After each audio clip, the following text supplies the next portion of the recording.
I'm sitting here editing a video, and I hope that you can hear me. I'm talking kind of quiet because my daughter is taking a nap and my dog is snuggled up behind the camera, and I don't want her to think someone's here because she'll start barking. But I recently made a video about how to spend $300 a month on your groceries in the year 2025. And one thing I kind of talk about in there is something called intuitive cooking. And I wanted to expand on that a little bit because I think this is really a lost art in our culture today and is something that is so valuable to the kitchen, to your home, to your finances. It's so enriching for your life. It reduces stress when it comes to putting food on the table for your family. And I just have to talk about it.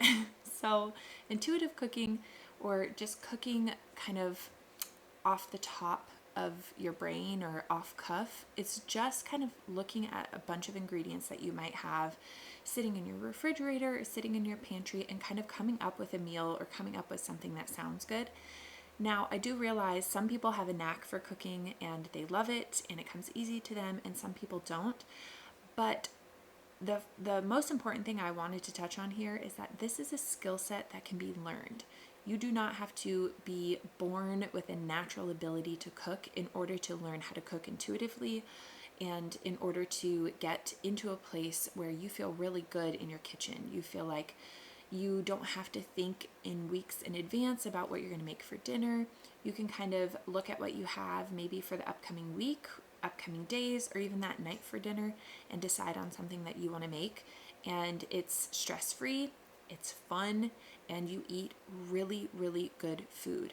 My husband and I, we often talk about how when we go to restaurants, we're 9 out of 10 times disappointed with the food because we love the food that we make here at home, and it's so delicious and so, like, the quality of it is so much better than the quality of the food that we do get at restaurants.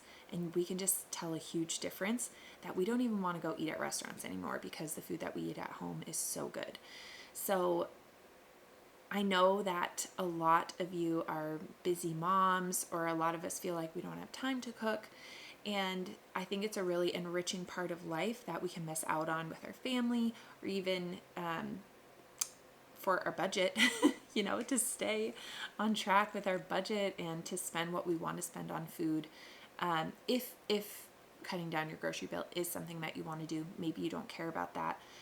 But we do. We want to eat as good as we possibly can, the best quality food, the highest quality meat that is raised on pasture, the highest quality dairy, the highest quality that we can of our food, the highest quality that we can of stuff, while still maintaining a reasonable budget. We are not the family that can afford to go to Whole Foods and spend $1,200 a month on groceries. That just doesn't work for our budget. But I like eating Whole Foods style, small, like expensive store style food. Like, I just really like that nice of quality food. So the way that we can do that is by cooking intuitively in our kitchen. And I really, really enjoy that. So I never meal plan. I never pick out meals ahead of time that I'm going to make. Basically, I stock my pantry with all of the good food that I love. I love having rice, a grain, meat, fat, all of those things. And then I cook out of my pantry. Is she awake? That's okay. It's actually perfect timing because she shouldn't sleep any longer. Yeah, it's great. I just have like 30 more seconds of this.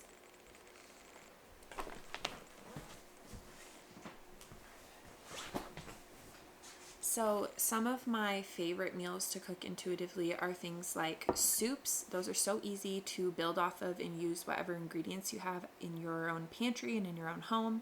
I love making any like slow cooked meats or roasts in a crock pot. That's super easy. Great for moms who are trying to make quick meals.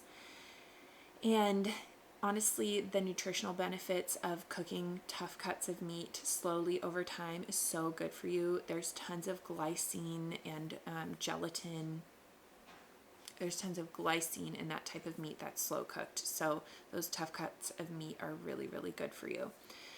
So I love slow cooking meat and making things like pot roast, or slow cooking the meat and using the meat in other ways, like making tacos, making bowls with rice and vegetables on top and a sauce, and also things like stir fry. I love making quiches. All of those things, you can really just make them however you want to with whatever ingredients you have, or just keeping things really simple by making a meat, a vegetable, and a starch, or some sort of carb. So like a whole roasted chicken with carrots and potatoes and a side of sourdough bread. I think that this will really transform the way that you run your kitchen and you run your home, and it can be a great opportunity to bring joy to the kitchen as well. So if you are feeling like you're stuck in the drudgery of cooking, or you're spending way too much on your groceries, sit down with a really good cookbook, go through it, look at the basis of a good recipe.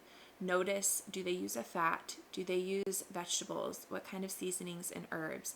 And just kind of look at that and study it, and you can begin to cook those recipes. And as you're cooking them, don't feel like they're set in stone. You can switch out whatever you want to switch out. You can use a different meat, you can use a different vegetable, you can even use a different kind of fat, a different kind of sweetener, whatever it is, and just get going and learning and honing in on your skill set of cooking, and eventually you'll be able to cook intuitively in your kitchen and not even look at a cookbook. And it is so much fun. I enjoy cooking so much this way, and it has saved our family so much money. So